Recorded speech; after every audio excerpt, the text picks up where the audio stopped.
mahallemizi ziyaretiniz bizi ziyadesiyle onur etmiştir.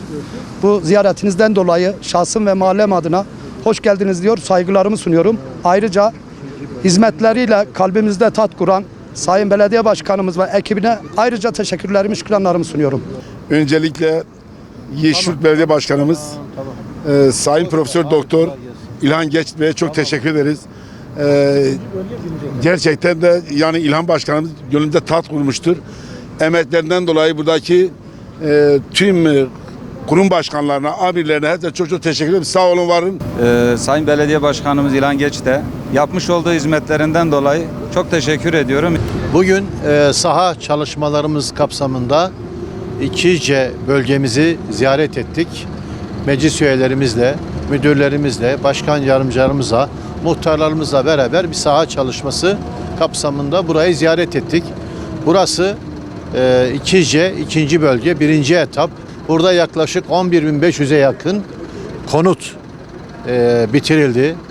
Tabii ki bu başarı kolay bir şey değil. Sadece bu bölgede 11.500 civarında konut bitirildi, hak sahiplerine teslim edildi.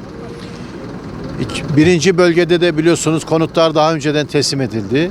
3. bölgede de hızla inşa faaliyetleri devam ediyor ve yaklaşık 15-20 gün içinde de orada da tüm hak sahiplerine bu konutlar kura ile teslim edilecek. Kura sahipleri belirlenmiş olacak. Bizler de burada yeni bir şehir oluştuğunun farkındayız. Dolayısıyla sık sık burada yönetici arkadaşlarımızla beraber, çalışma arkadaşlarımızla beraber sahada çalışmalar yürütüyoruz. Bugün bir temizlik seferberliği başlattık.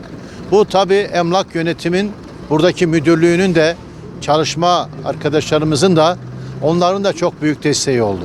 Burada yaklaşık bugün 100 tane insan temizlik seferberliği kapsamında temizlik yapıyor. Buna katkı veren emlak yönetimine de, yönetici arkadaşlara da teşekkürlerimi sunuyorum. Hep beraber güç birliğiyle İkizce'mizi, Yeşilyurt'umuzu, Malatya'mızı ayağa kaldıracağız. Temizlikteki tüm çalışma arkadaşlarımıza, müdürlerimize, ilgili başkan yardımcımıza da, meclis üyelerimize de, muhtarlarımıza da ve emlak yönetimin yöneticilerine de teşekkürlerimi arz ediyorum. Sağ olun, var olun.